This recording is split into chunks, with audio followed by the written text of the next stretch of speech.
It's been over a month since Indian troops crossed into Chinese territory in the border region, and the resulting standoff is still ongoing.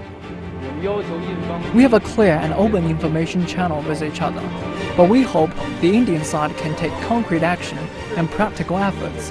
The current situation is India is violating the basic principle of international relations as well as the international order, and is damaging the peace and stability in the boundary area.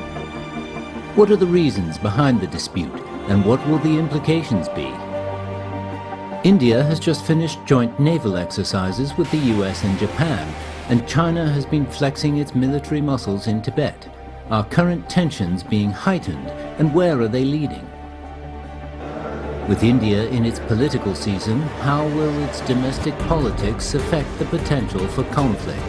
What role is rising populism in India playing in this round of standoff? As a rapidly rising power in the world, China causes concern to some countries. How can it better manage these relationships, especially with its immediate neighbors? The current border standoff between China and India has lasted for more than a month, making it the most serious border conflict between the two countries since the 1962 China-India border war. What are the reasons behind this disagreement? Where is the surround of conflict heading?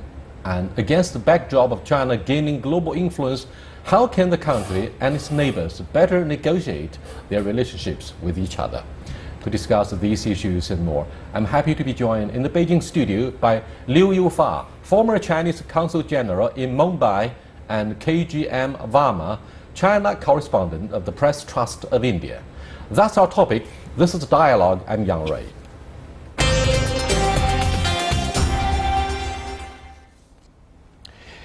Mr. Liu and Varma, the Chinese media, which has been very angry ever since the hostilities, quote-unquote, broke out 1 month ago, has been asking, if this is an invasion by the Indian troops into our territory, why hasn't the Chinese government done anything to drive them out? Now, these angry voices are just one small step short of appealing for the use of force to drive them out immediately. What do you think of their anger? Let me share with you my understanding. Ever since China and India established the strategic partnership relations in the year 2005, both countries have taken the efforts to move the bilateral relations so much forward. Right at the moment, Chinese leaders and the government do not want this incident, quote unquote, to become a stumbling block to impede the overall bilateral relations. Secondly, Chinese side has so far given so much time for the Indian side, for our Indian friends, to take the sensitive measures. According to what I understand from the international law, when people in uniform get across the border to move into the territory of other side, countries of other side, they naturally become the enemies who will have to face three consequences. First, they can pull out voluntarily, or they be captured, or when the border disputes should escalate, they may be killed. So there are three possibilities. I think the Chinese side has standing, there waiting for the Indian side to make the sensitive choice to seek the first scenario. This is the best result for both sides to avoid the eventual confrontation. How do you forecast the outlook? Well, to add to Dr. Liu was saying is, there can be a fourth scenario. Why only you're talking about three scenarios? There can be a fourth one, that is status quo. Why can't we restore status quo? There is a what do you mean by status quo? That is by stop building the road and Indian troops has to pull back. That is what probably one is looking at. You mean the the Indian moment. troops will have to stand put? They have to stand still. They have to be where they have been. No, that's right. In the sense that yes, You the mean they whole occupy problem. the Chinese territory without being driven out? No, the whole problem started with China laying this particular road, probably early in June or middle of June, and Bhutan has objected to that. Bhutan was the first one to object to that. Their troops objected to that, and then finally, when the PLA started, going ahead with the road, then India had to intervene for two reasons. One, of course, because they had there's a friendship treaty between the two countries. They had their close allies, and Bhutan doesn't have that kind of a relationship with China, even diplomatic relationship. And secondly, that this particular road, India believes that it is aimed at cutting off its northeast through that narrow corridor of 27 kilometers called the Chicken Neck. So it is of course a disputed area. That is as far as India is concerned, as far as Bhutan is concerned. But the problem, the narrative in China is that this is our area, we will be doing whatever it is. We held 19 rounds of border talks, India and China. You have elaborate mechanisms to discuss the boundary issue. And you held 24 rounds of talks with Bhutan. Why this particular hurry? The questions being asked from India is that why this particular time that has been chosen? This particular road, this particular tri-junction has been a matter of discussion in all the boundary talks between the two countries. In 2012, according to Indian statement that has been issued by the Indian Foreign Ministry, that there is an agreement between the special representatives in 2012 that this particular status quo should not be disturbed unless and until we have an agreement. We have three questions. Yeah. Three questions. What do you mean by status quo? Second, does China have the right to build roads inside its own territory? Third, you said Bhutan protested and asked for negotiations, but under what pressure? Did they ask the Chinese side to stop the construction of the road under tremendous pressure of New Delhi? I mean, is Bhutan a nation that enjoys sovereignty that should not be interfered? Well, I think here, Yeah. that's one thing I think my Indian friend has to be clear. Indian military forces have stepped across the border with no warning. And then you were proposing the fourth scenario. We have a saying in our neighborhoods, you stepped into my front yard, and when I asked you to move out, and you said, you've got to give me something before I pull out. Doctor, you are... Does it sound yeah. logical? No, you are probably one of the senior most diplomats. You worked in both the countries. You're very familiar with the issues. There is no boundary agreement between India and China. Even in Sikkim, for that matter, we have an understanding, perhaps. There is no delineated boundary as such. There is no delineated boundary as far as Bhutan and China is concerned. So what is it that you're trying to say, at least as far as this 86 kilometers area is concerned, that, this is our territory? That's your claim, please. That's where it rests. According you to, cannot see, it's not that somebody is stepping into your house. Read from the treaty, before I came, I did Yeah. some homework. The 1890 treaty does claim and make it certain that this section of the borderline between India and China was certain. This is, for all the 3,500 kilometers long of water dispute, this is the only Mr. section. Liu, last time, we also had Mr. Varma on the show discussing the same issue, Yeah, or sure. the same treaty, 1890. The Indian government refused to recognize the 1890 treaty. Let's put it aside. Okay, whatever. It will So- take us hours to clarify positions on both sides. Yeah. Let me ask you, do you think it's been an obsessive concern for small neighboring countries, India, that they would be easily turned into yet another Sikkim? Because Sikkim became part of India against the gunpoint of New Delhi, against their will. And it's an open secret that Nepal, Bhutan, Bangladesh, or Sri Lanka, they have all been afraid of the enormous regional influence of India. Angry. I think this So sounds a bit... Bhutan cannot enjoy its own sovereignty. It's not able to make its own decisions. So when you say they protested, under what circumstances did the government of Bhutan protest? You sound a bit propagandist, I would say. It is India's relations with this neighborhood is radically different from China's relationship with it. We have an umbilical cord with every South Asian country. It is an undivided subcontinent once. There is an Indian in Nepal. There is a Nepali in India.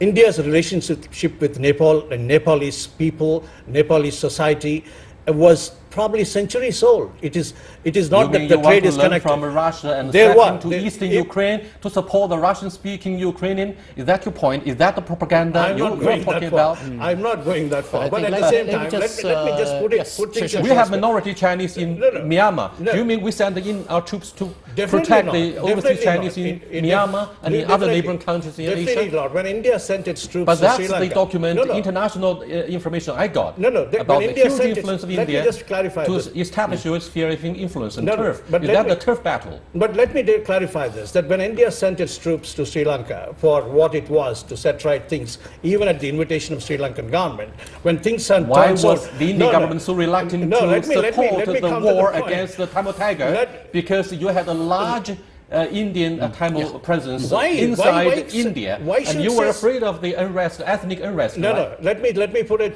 things in perspective for you. Sri Lanka, the Tamils are part of Sri Lanka. Sri Lanka is made up of Tamils inside India. You are afraid of the unrest by the ethnic group inside your country, but they are also Tamil. The Sinhalese also share. The Sinhalese also share the blood relationship with India. They are not that. This is what I'm saying. Let's come back to your point. Let's come back to your point. You know, the first of all, do you think this is an obsessive concern for neighboring countries of India that they would be easily transformed into yet another Sikkim? And the annexation of Sikkim took place under very unusual circumstances. As a diplomat who was posted in your country for 2 years, I was watching. It's my professional obligations. You talked about the kind of ethnic linkage between India and all the neighboring countries. It is true. All the countries on Southeast Asia has the same ethnic tradition linkage. But what I want to stress is they do not give India automatically the right to do whatever you want to interfere. I agree with you, definitely. So once there are borders, there are no rights. Yeah, once they are independent, they are just independent actors. But in this regard, you're using Bhutan as the card that I have the right to moving troops. I've been working here for the past 7 years. Never I heard from China this kind of an allegation. And suddenly you have a border problem with Bhutan, and of course now India's entered into it. Suddenly you say you're questioning the India-Bhutan relationship. This is a relationship that is when PRC was formed, when India was formed. It continued. All these years. Rama, you put your finger on a very interesting issue about the timing. The timing is about the meeting that Prime Minister Modi had with President Donald Trump. It seems you have got the strong message, because you held a joint naval exercise in the Indian Ocean, the Malabar naval... Let me throw the ball back to you. Was that a message that you delivered deliberately to China? Look, we enjoy the strong backing from Japan and the US. Now it's time for Prime Minister Modi to come across as a tough guy. Let me throw the ball back to you. That who started building the road when Modi, well before Modi goes to US? The whole problem started not by India. Now you started the road, then the Bhutanis objected, then Indians are intervened. By the time that Modi visit was taking place, the timing of it is not India's fault. So please don't again come to that. I mean, I'm not a government representative. We have different interpretations about the timing. You have the small frame of the timing. You have the broad geopolitical framework. Can I intervene for a minute? As I looked into the whole scenario, I did travel to the border areas when I was serving as the Consul General. I see the airfields, highway networks along this border. You simply cannot stop China from doing the same you're not seeing that many airfields and military transportation networks along the Chinese side.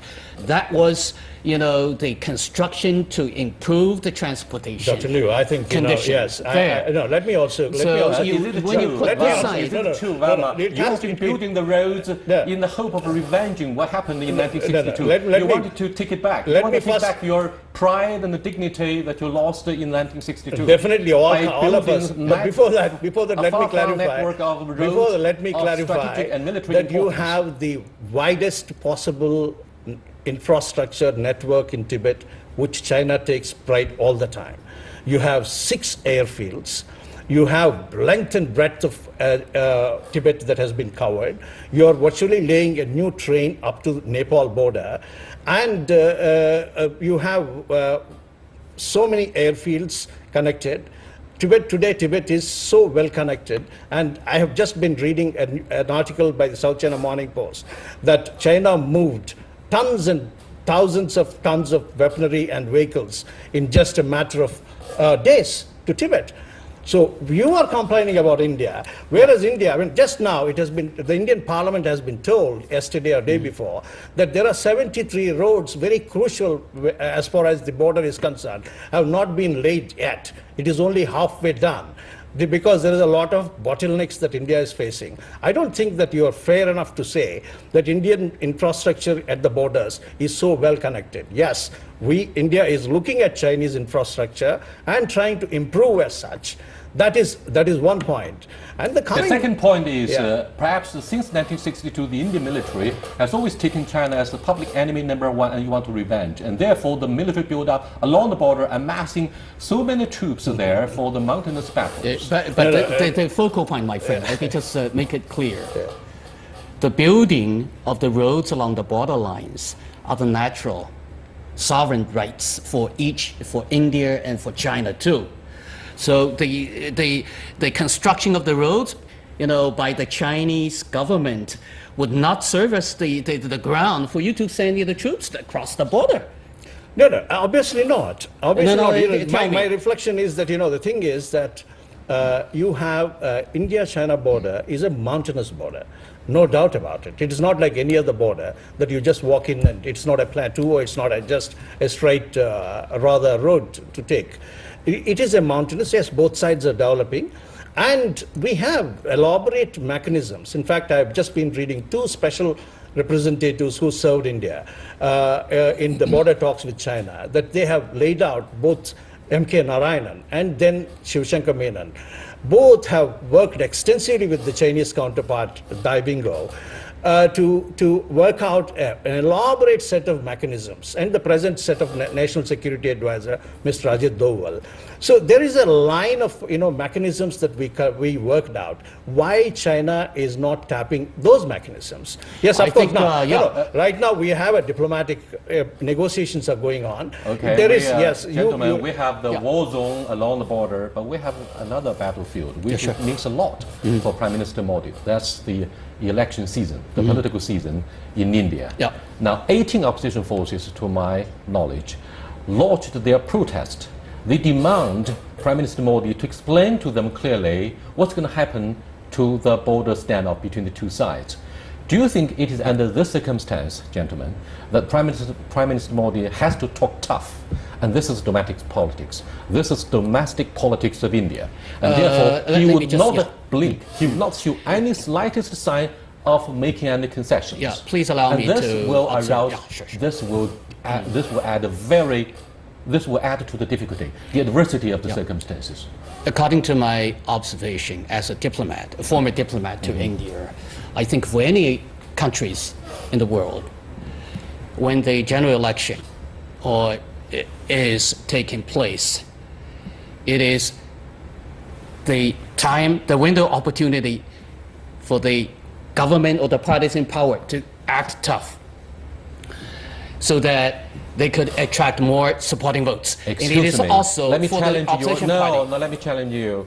Has the Chinese government shown any sign to be tough? I don't think so. Other than the demand for unconditional let me withdrawal interrupt you. of Indian troops from the border. No. The Chinese government seems to me to be very weak. I got to tell you I'm that. sorry for being so frank. other countries I'm talking about. The other side, Yeah. No, I got okay, to, no, I but got the to tell you. Chinese audience, the Chinese people have been very angry, very demanding about why we can go as far as to tolerate up to 1 month of Indian occupation of our territory. The reason Now, let why me know Chinese your are answer. getting angry Why? and angry are Do you think the listening Chinese to only government one has voice. exercised That is- utmost restraint?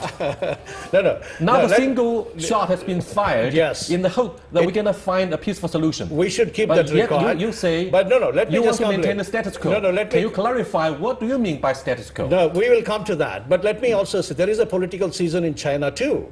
You are heading for a 19th Congress. And 19th Congress is not an easy affair. It is one of the key congresses that is coming up. If your entire leadership is going to get a transition during this time. there are people in India who says that, you know, the Chinese leadership is getting strong, getting more nationalistic because you're heading for a Congress. I don't think so.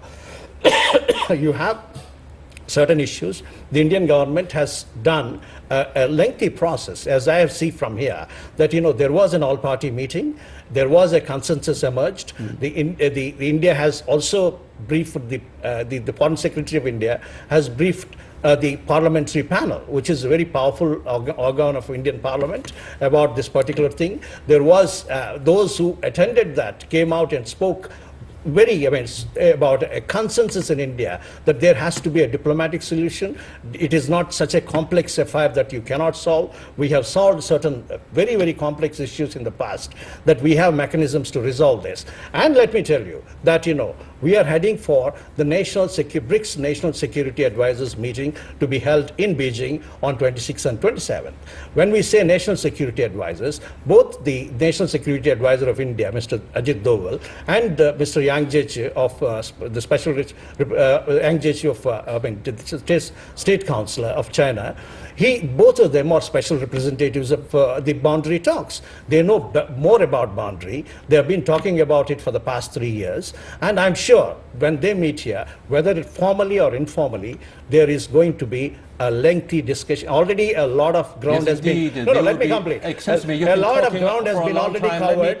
Let me ask you one more question. Yeah. You talk about the domestic politics. This is the context for further development of the argument. China will have two major domestic events. One is international, of course, and the other 19th National Congress of the CPC Central Committee. Both, from the Chinese perspective, aims to create a situation where we would not create any border tensions. We want to create a peaceful environment to settle our both domestic issues and issues of a greater urgency on the agenda of the BRICS summit. So China would not do anything to drive the Indian troops out of the Chinese territory. Do you think this is the purpose of the Chinese authorities?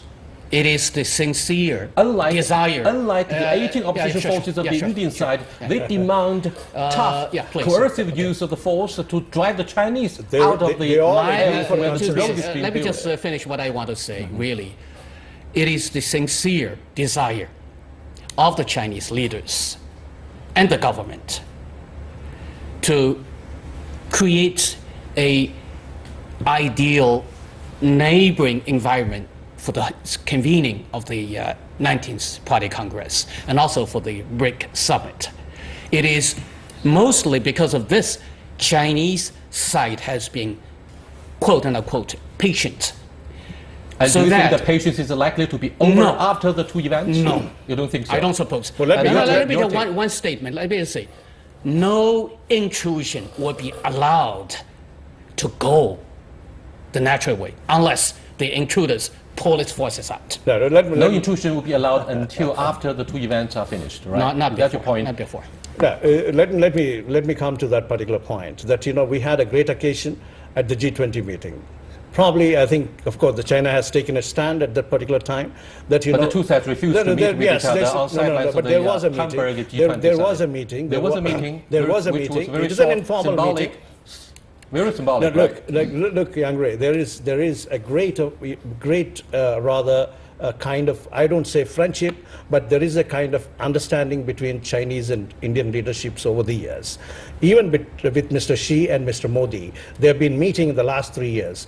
on every occasion, at least 3-4 times a year. They know each other well. I don't think that, whether it is a formal meeting or an informal meeting. Forget about the meeting. This is a diplomatic rhetoric. This is a political gesture. What about the joint naval exercise that you held with Japan and the United States? The Malabar naval exercise in the Indian Ocean. Now, do you think this is a shot in the air? I mean, this is a warning. Look, China, you got to be ready for a fight with the joint forces of India, United States, and Japan.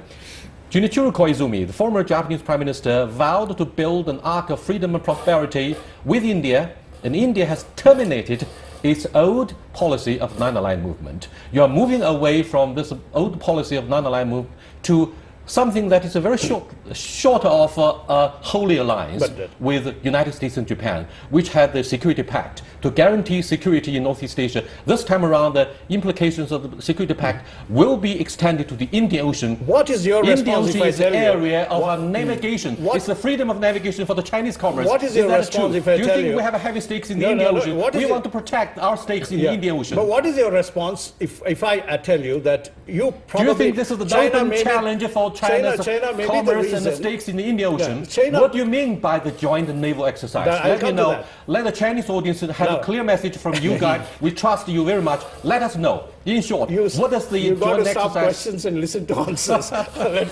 let me tell you that if there is also yes, if your concern is about Malabar exercises, whether India improving its relations with U.S. and Japan. 50% of the crude oil comes from the Middle East and will go to China through the Indian Ocean. I have quoted Dr. Liu in the past when, to say about India's strategic independence.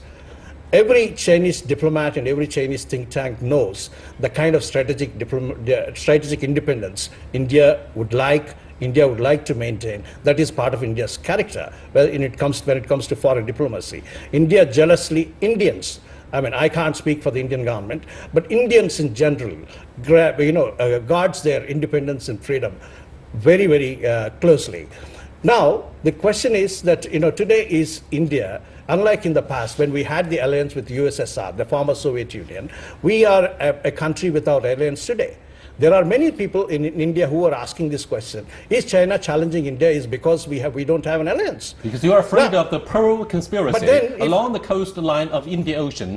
You think China will use the Gwadar port, the Hambantota port, and perhaps the pipeline in Myanmar against India. Is that the part of the conspiracy theory that's been held so dear by the Indian media? You are sitting with a senior diplomat. Therefore, the joint naval exercise. It is time for India. Therefore, you gave a warning shot to the Chinese side. Let me again answer your question. Isn't it there should be some introspection in China that are we pushing India too much so that it has to run to someone else for this thing? Now, you have friendship. We have since 2005, we worked out a relationship. We have dehyphenated Pakistan from the relationship. That was the promise that every Chinese leader spoke until 2014 when you came out with this China-Pakistan economic corridor. Now the ball is in your court because you have not defined, earlier you wanted to develop a relationship. We have invited the Indian government to send its representatives to participate in the Belt and Road Initiative Summit in Beijing. You refused to attend. Why? Right? Because you are building a road in our territory. Will be used by the Chinese authorities to negotiate with the Indian side about the Belt and Road Initiative.